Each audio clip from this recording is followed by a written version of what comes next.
mas makaka-aura habang nakikinig sa Sanya Lopez Jam, ang club mix ng 2022 song niyang Hot Maria Clara.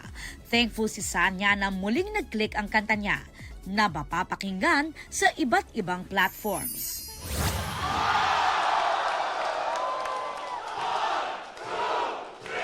Underdog man na talo ni Rocco Nacino si Thiago the Jimbro Santiago from mixed martial arts at jiu-jitsu.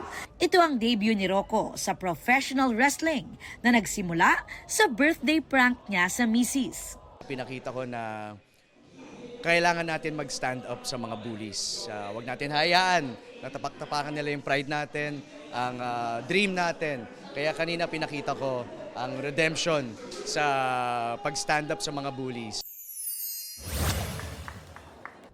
Book Reco, dadalhin ka ni Atom Araulio sa mga kwento at larawang kuha mismo niya sa mga ginawa niyang storya sa libro niyang A View from the Ground. Inilaunch ang libro kasabay ng Manila International Book Fair. Sa parehong event, nagkaroon din si PBB Big Winner Mika Salamanca ng book reading ng kanyang unang libro na Lipad. Dalawang bagong libro ang inilunsad ni National Artist at GMA Entertainment Group Creative Consultant Ricky Lee.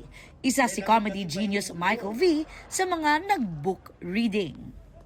This project is above all of us. This is people's money. Bakit? Ano ba yung business Pero nyo? di lang dyan hindi nagpaawat si Bitoy. Milyon-milyong views agad ang karakter niyang si Shala Dismaya sa longest-running gag show na Bubble Gang. Kinaaliwan pati ang mga karakter na kasama niya sa hearing skit. Aubrey Carampel nagbabalita para sa GMA Integrated News. Senator. Are you sure, Ms. Dismaya, hindi ka nagsisinungaling? Hindi po ako nagsisinungaling, Your Honor. Ms. Dismaya, galit ka ba?